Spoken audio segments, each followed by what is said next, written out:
Good evening, everyone. My name is Andrea Sawyer-Gray, and I'm the curator of a space called Her Story. It's a space where Black women are able to unapologetically come and share their story of healing. Tonight, I'm going to give you a testimony, and it's for the mothers who are left to weep after their sons and their daughters are murdered by police officers. This testimony is for Tressa Sherrod, the mother of John Crawford. This testimony is for Geneva Reed-Ville, the mother of Sandra Bland. This testimony is for Janet Baker, the mother of Jordan Baker. In Houston on January 16, 2014, Jordan Baker was riding his bicycle on the way home. And we all know the story. Jordan was a young Black male. He was wearing a hoodie. He fit some nondescript profile. The officer feared for his life, and he murdered Jordan. Then we flooded the streets and we screamed, "No justice? No peace." And a grand jury found that there was no probable cause that the crime was committed. And a murderer is able to return home to his family in time for dinner. Jordan Baker cannot be reduced to a hashtag.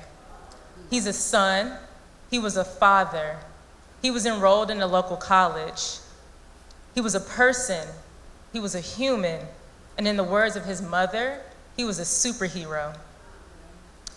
This past February, on what would have been Jordan's 29th birthday, Janet Baker told her story.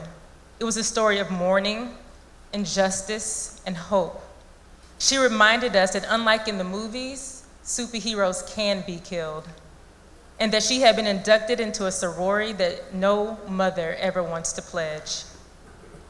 Through Janet telling her own testimony, a community was mobilized.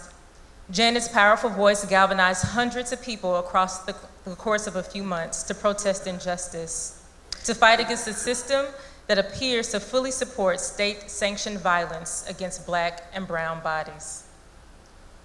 I stand here tonight both to testify and to ask, how much can our community heal when our elected officials are more concerned about potholes than justice?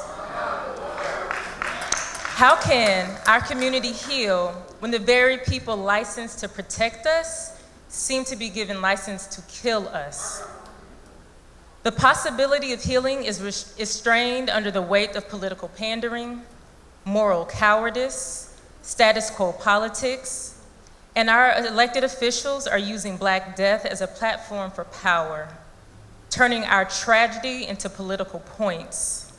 And when our elected officials aren't capitalizing off of our death and struggle, media outlets turn our Black corpses into Black gold. The video deaths of Alva Brazil and Ashton Barnes circulate across social media, allowing people to cannibalistically consume Black death without any connection to our humanity.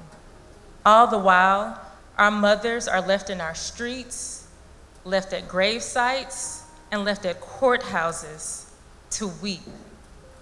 And they weep because of the death of their child.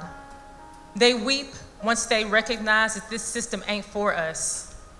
And their weeping demands more from our leaders who are reticent to speak openly and honestly about police force.